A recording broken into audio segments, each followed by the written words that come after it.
Morning students, welcome all of you in our English class.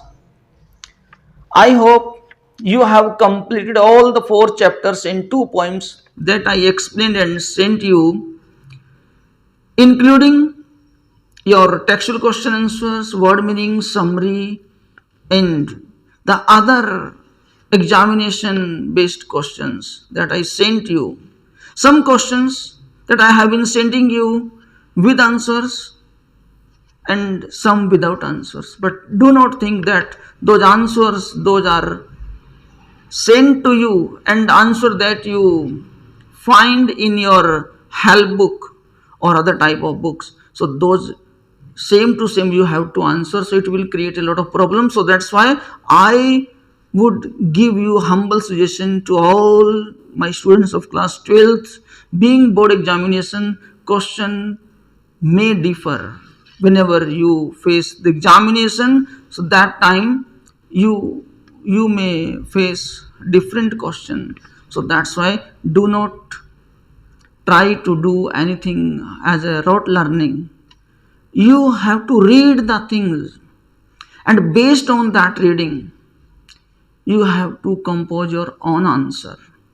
It will give you smooth revision and smooth understanding to answer any question with the help of just a number of sentences with reference to a particular chapter. Coming to next, let me begin with the poem. The third poem we have completed, 2 poems.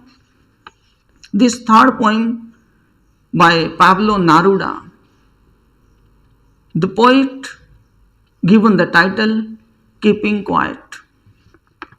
Earlier, when I used to teach this poem in the classroom, so that time the students, so they wouldn't pay attention.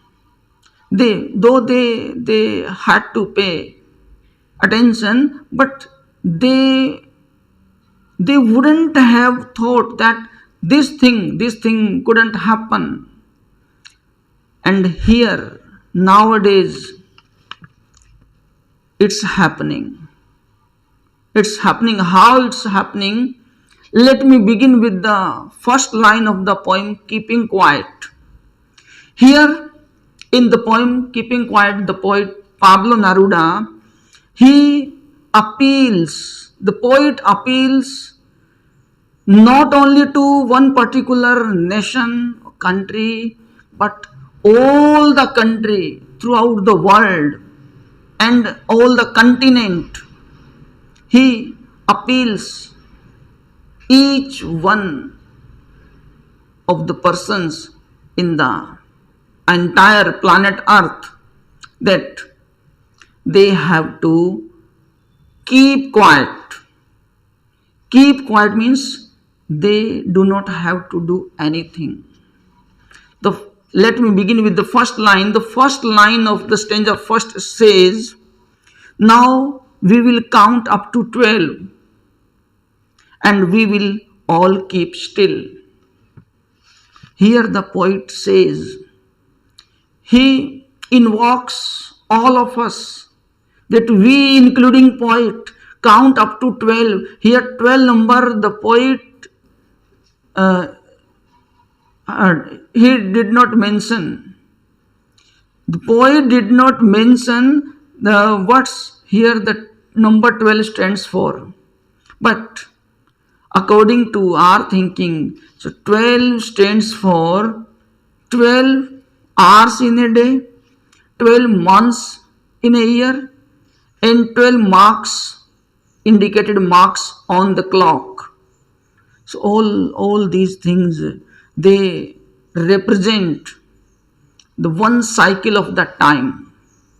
So it's not clear indication that up to which time and up to how many minutes or days we have to keep quiet.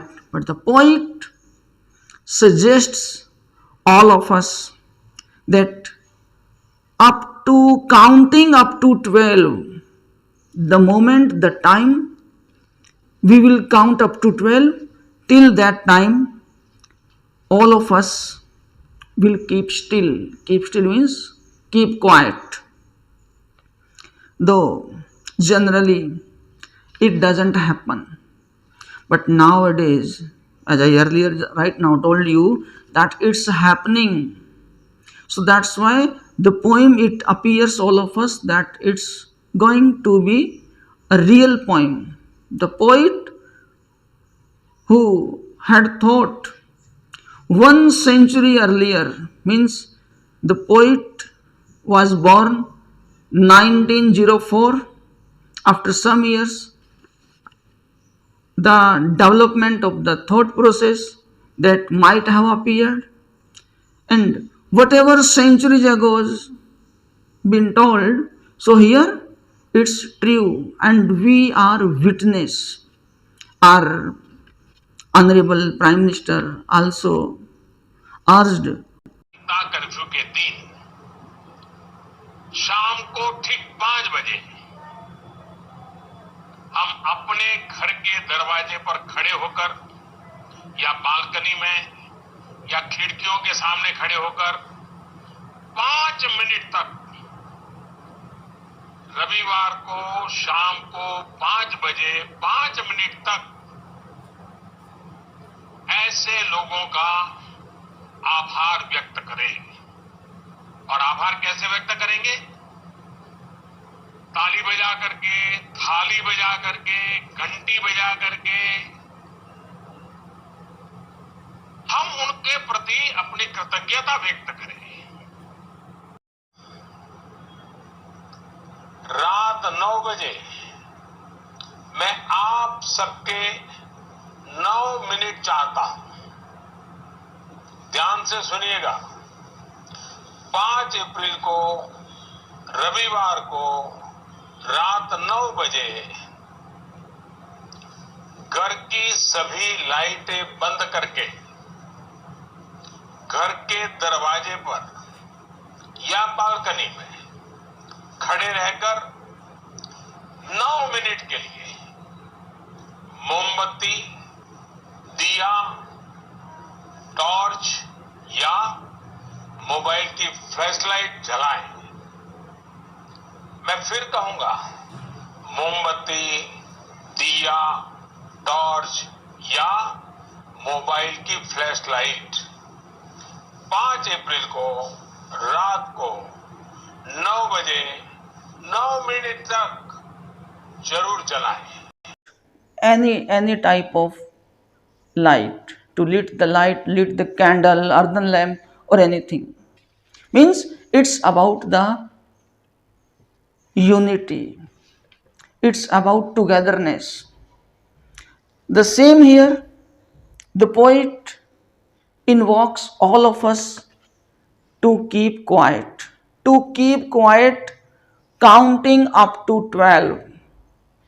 Next, for once on the face of earth, for only once, only one time, let's not speak in any language. As I earlier told you, that it's not about the people of particular nation or the country or the village. It's about all the continents and all across the cities or the countries in the world. That's why the poet says, let's not speak in any language, whatever language you are speaking, so you have to keep still. Let's stop for 1 second, only for 1 second. Though it seems difficult, it seems impossible, but we nowadays, we are witness that everything is locked down, whether it's by the decision of the government or by our own decision or by following the rules, but we have to be united. Again the poet says, not move our arms so much.